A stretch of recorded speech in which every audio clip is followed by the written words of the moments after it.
Hey everybody, it's Jason Blaha here, and it is time for part 5 of the Monday Q&A. So let's get it done. First question. Can we do sumo deadlifts on your novice program instead of conventional? I've answered this about 3 times already. No, I did not write sumo deadlift anywhere in that program. It says deadlift. Deadlift means conventional, just like bench press means a flat barbell bench press. Everybody knows that. Now, the reason for that is because the conventional deadlift has more overall hypertrophy potential than the sumo deadlift. This is a bodybuilding program, not a powerlifting program. I don't care if you can lift 10 more pounds sumo. It's irrelevant. I'm trying to put meat on you, not help you win powerlifting meets. You need to go on a powerlifting program if that's your goal. Even though I'm a powerlifter, I wrote this as a bodybuilder and hypertrophy program. So you do the conventional. And you need to learn the conventional, and then later on, if you decide to branch into powerlifting, or that you feel that you get better results for the type of development and physique you want as sumo, then do sumo if that's what works for you. But this program, you run conventional all the way through, because I'm trying to put as much meat as possible on a first-year lifter. All right, next question.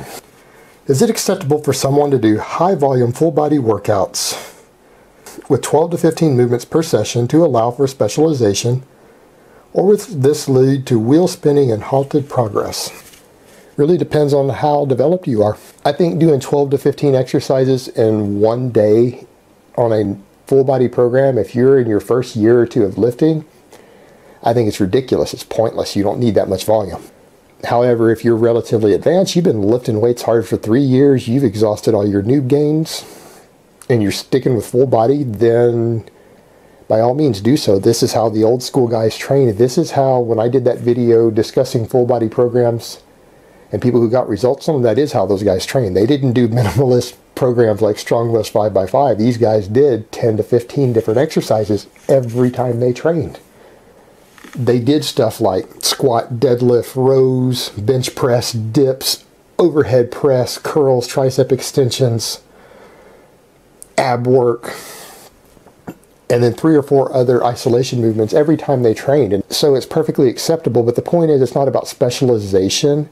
I really hate that term, and I want to slap the shit out of whoever came up with the idea, because to me, when people say specialization, that's an excuse to do a bunch of lazy ass isolation movements because people don't want to do primarily heavy compounds. That's all that means to me.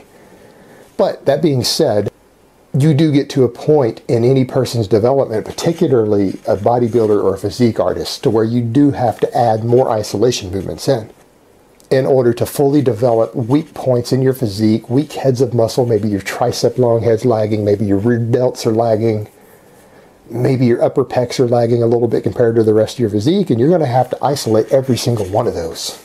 So no problem there. That's perfectly reasonable at that point. But it's this idea that people need to do 5 different isolation movements for one body part that makes me want to just slap the piss out of them. That's the stupidest shit I've ever heard. There's no biomechanical or physiological reason for that. It's just fucking stupid.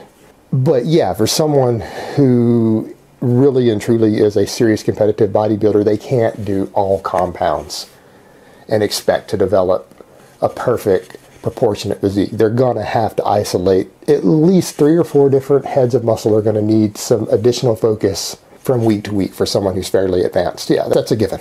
But on a full body program, you just throw them in at the end. If your rear delts, your upper pecs, and the long head of your triceps are lagging, you have to throw in an isolation movement for every single one of those at the end of the full body. No way around it. So that very well might lead to you needing the 12 to 15 different lifts to pull it off, and it might take you 3 or 4 hours to complete it all. But that's not bad. That's still only 9 to 12 hours a week training, and for an advanced competitive bodybuilder, pretty reasonable. Just don't try to do this stuff in your first year or two. It's really pointless. You're just going to burn yourself out, and you're not going to see any extra muscle growth as a result of it.